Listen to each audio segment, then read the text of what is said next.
Hello, everyone, and thanks so much for joining us in this session. We'll be talking about the Google Ad Grant and how you can maximize the value for your nonprofit, especially during uncertain times and amidst the complexities of COVID-19 and the restrictions that means for nonprofits everywhere. So, without further ado, we will jump right in.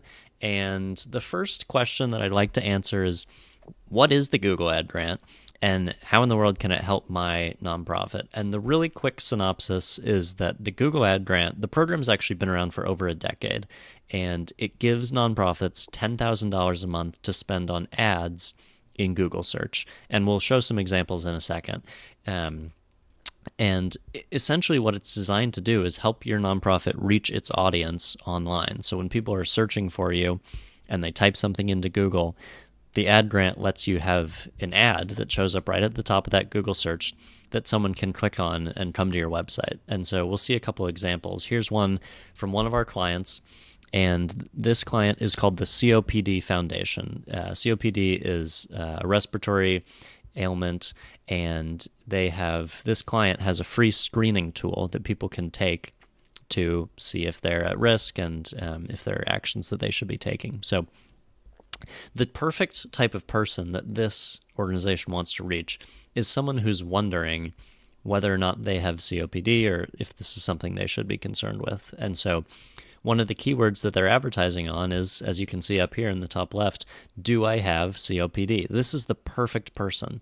And this is the moment when they're searching this that they are most interested in this topic. If you ran a Facebook ad and you caught this person, 2 days ago, they might not be thinking about it. They might not care at all. But in this moment, when they've literally typed into Google a millisecond ago, do I have COPD? This ad from the Google Ad Grant allows the client organization, COPD Foundation, to reach them. And then if someone clicks on the ad, they get taken to the COPD Foundation's website, where they can take the screening tool. And actually, as a result of these ads, hundreds of people each month are taking the screening tool and figuring out potentially life-changing information. So kind of a cool case study in the power of the ad grant to reach people right where they're at. Another example, and we've included this one to show that you can use multiple domains, is End Polio. The Rotary Foundation is one of our clients. They're a very large international organization. And one of their main focuses as a nonprofit is a campaign to end polio. Polio is nearly eradicated, and they're one of the leading nonprofits helping push us that final inch to completely eradicate polio and end the disease, hopefully forever. And you can see here that this website is endpolio.org, which is owned by the Rotary Foundation. Their main website is rotary.org, but they also have this other website, endpolio.org. And you can use the Google Ad Grant for multiple domains. If your nonprofit has multiple websites, as long as you own each of the websites as your organization, you can get approval to use them as well and use the Google Ad Grant for them as well, which is kind of cool.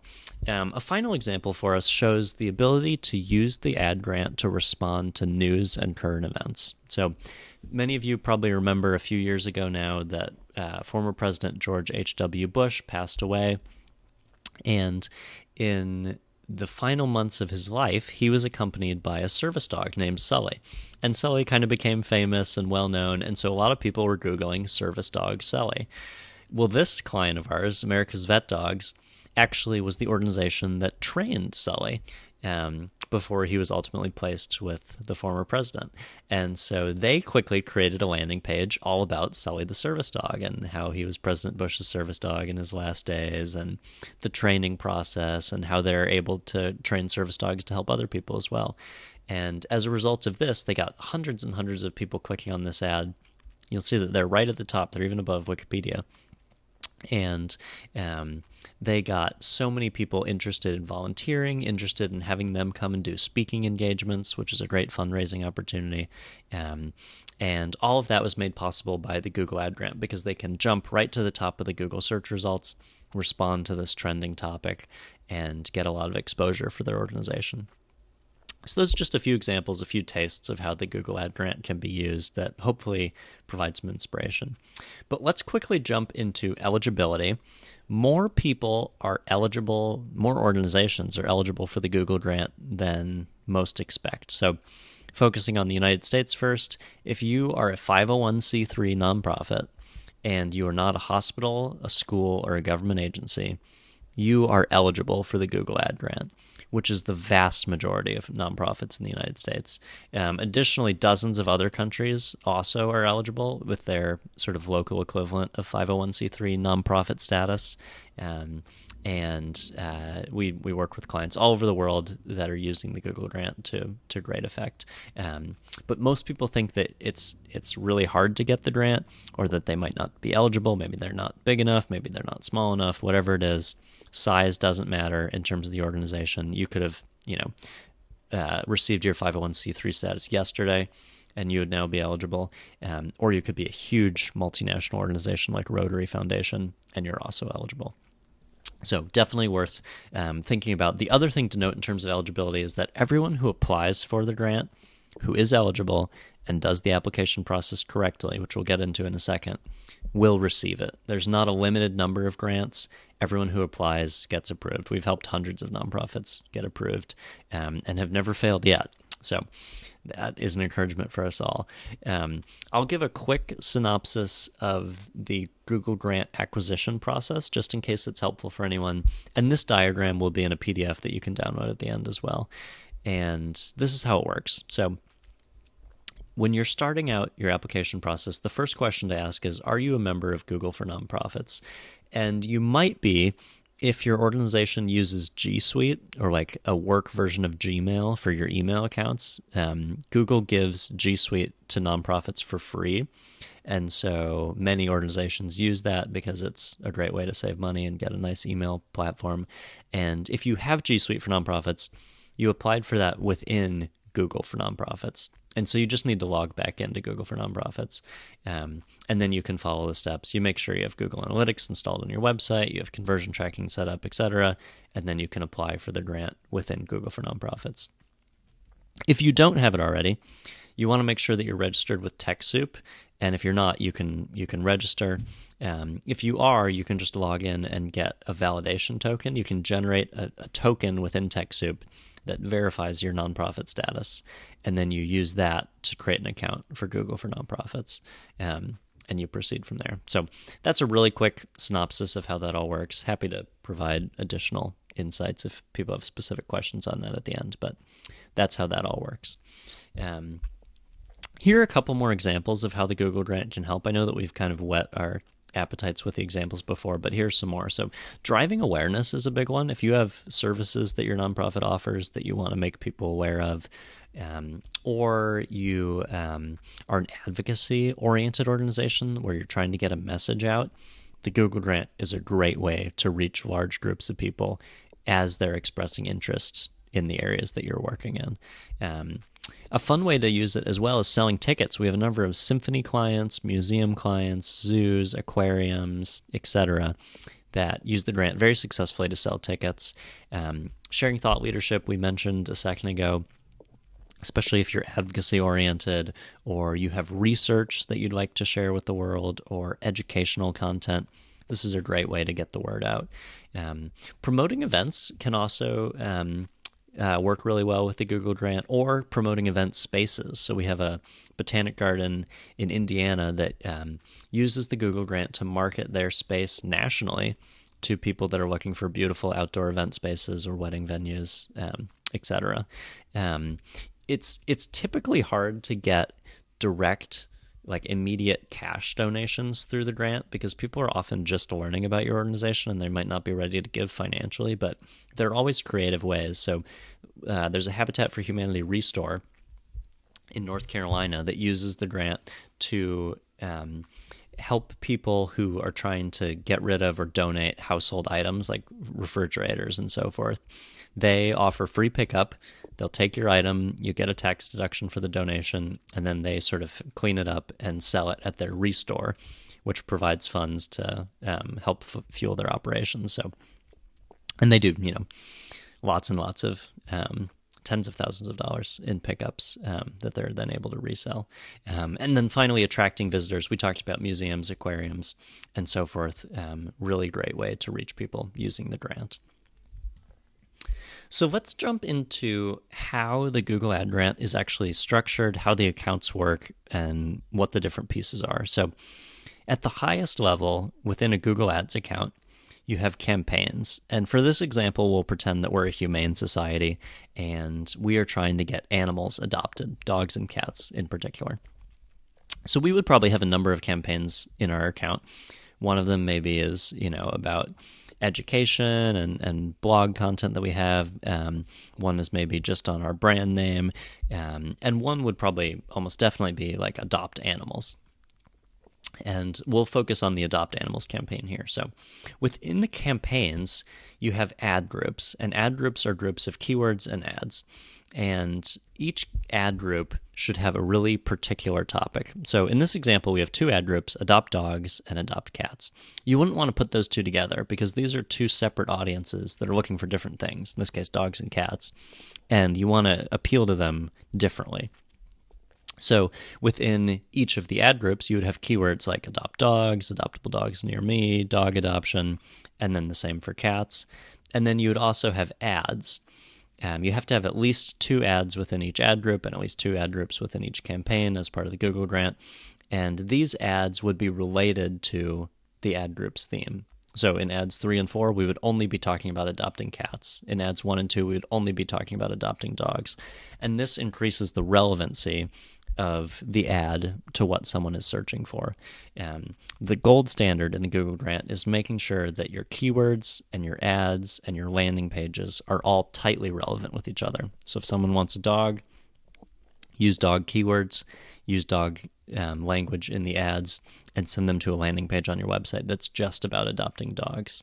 And the same with cats, the same with, rabbits, whatever it might be. And this is a sense for, as you build out your account, you continue to have more campaigns and more ad groups. So this is maybe a younger account. It has 3 campaigns. Each of them have 3 ad groups. And as time goes on, really mature accounts will have, maybe 5, 3, 4, 5, 6, 7, somewhere in that number of campaigns. But where they really end up having a lot is a lot of ad groups, because they have a lot of very tightly targeted sets of keywords and ads. And so in this example, we have 6 campaigns and I think like 54 ad groups, which is quite a lot. With accounts that we've been working with for years, it's not uncommon for them to have over 100 ad groups because they're just so high performing and they're so tightly targeted with each of their individual sets of ads. So that's a really quick overview of how the accounts are structured. There are rules, as mentioned, compliance rules related to this.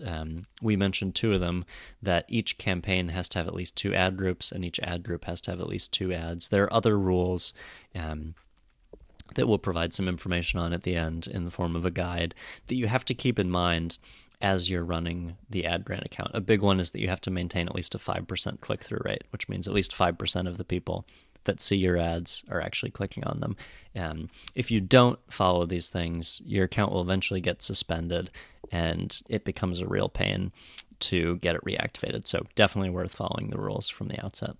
But that's a quick little bit on account structure. We'll now talk about website content and ways you can structure your website to make it more effective for the Google Ad Grant. So if someone is considering adopting a dog or a cat, think about the types of questions that they're probably asking themselves. So they're probably asking, is adopting a dog expensive? How long does it take? What do I need to do to prepare? Are there even animal shelters nearby?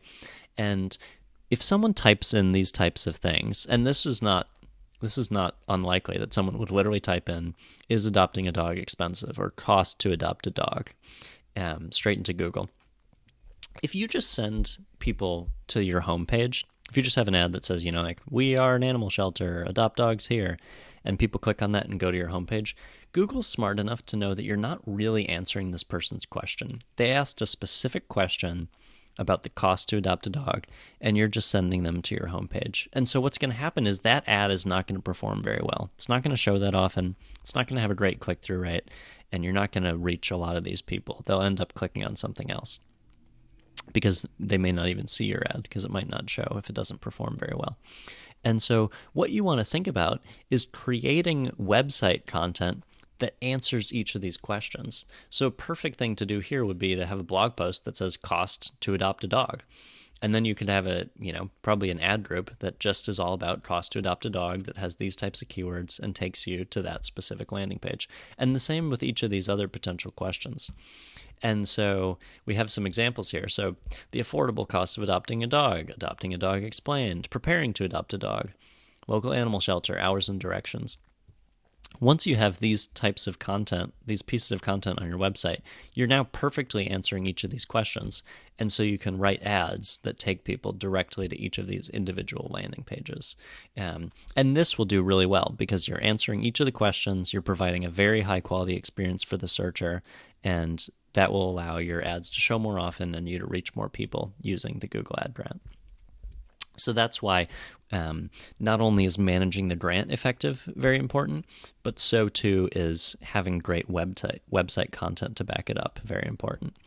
And we'll get into some more details on why your website content matters and also the way to evaluate it. So the big question to ask as you're evaluating whether you should use the Google Ad Grant is how many promotable pages does your website have? And promotable pages have 4 characteristics. So number 1, they have a single topic. They have significant content in terms of word counts. They're not just a few sentences. They have a subject that people are actually searching for. And there's some kind of call to action. There's some kind of next step that they can take on the page, whatever that might be.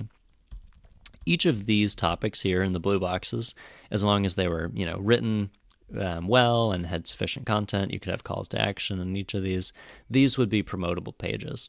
And so you want to go through your website and just count how many promotable pages. You can use tally marks. And the more, the better. Things that you'll notice are not promotable pages. Let's say you have multiple programs as a nonprofit and all of your programs are on one page. This is really hard to promote because it's not a single topic on the page, or you're going to end up having a lot of different ads, people coming to that page for different reasons and not necessarily being able to see what they're looking for without having to scroll a lot. The other big area that can trip people up is a subject that people are searching for. So lots of nonprofit websites have blog posts that are updates on how their last fundraising event went, or something like that that no one would really be searching for if they didn't already know about your organization. So you want to have these types of general topics that your general audience would find interesting. Adopting a dog explained, the affordable cost of adopting a dog, as opposed to thank you to everyone for our great fundraiser last night. It was wonderful. Unfortunately, no one's searching for that. So that's promotable content. We actually have a website rubric. This is a totally free tool. You don't need to put in your email address or anything. You can just go to nonprofitmegaphone.com/website-rubric, and it will walk you through a set of questions that allow you to get a score for how ready your website is. And the higher the score, the better. And it'll also give you a sense of what you can do to improve your website. So I'll leave this slide up for just a half second in case anyone needs to write it down. And then we'll keep rolling. So a couple quick questions that we can ask just as sort of FAQs. The most common question that we get is, do nonprofits spend the full $10,000? Is that the goal? And the answer is no. The vast majority do not. If you're a really large organization like Rotary International and you're reaching, dozens of different countries, you will most likely spend the full $10,000. If, on the other hand, you're a small local humane society that just operates in one town or one city, you most likely will not. You could probably reach every single person who even thinks about adopting a dog or a cat in your entire city, for $3,000 or $4,000, and that's wonderful because it just means that you're accomplishing everything that you set out to do, and you have plenty of money left over if you ever expand to different cities or whatever it might be, and that's totally wonderful. So spend isn't the way to measure success. What's more important for measuring success is conversions. So when people come to your website, what are they doing? Are they filling out forms? Are they watching videos? Are they signing up for events? Are they signing up to volunteer? Are they downloading PDFs? What are these actions that they're taking? And that's ultimately what's important. It's the output that counts, not as much the input. Because at the end of the day, it's just, it's credit. It's not like it's not like something bad happens if you don't spend it all. And as mentioned, for most nonprofits, the budget is more than enough. Google gives the same amount to every single organization, so it needs to be high enough that it's meaningful for even really large organizations, which is great and very generous from Google. As a byproduct of that, it ends up being, more than enough for many small organizations, which is wonderful. You never have to worry about the budget. And another question is, what types of nonprofits benefit the most? And anyone can be creative and figure out ways to use the grant. I truly believe that with enough creativity and enough website content, any nonprofit can have incredible results with the grant. But some organizations are just really set up to succeed from the beginning, even without necessarily trying that hard. So I'll just list off some of those organizations and types in case you fall into one of these groups. But the big three categories that we think about are A, nonprofits that need to reach a large audience. If you have a national or an international audience, you're going to do pretty well, but just because there are so many people that could be searching for what you offer, and the Google grant is a phenomenal way to reach large groups of people. It's so much more cost effective since the ad credit is being given to you for free than basically any other channel you can imagine. So this works extremely well. Education-oriented organizations that have sort of case studies, thought leadership to share, this is perfect.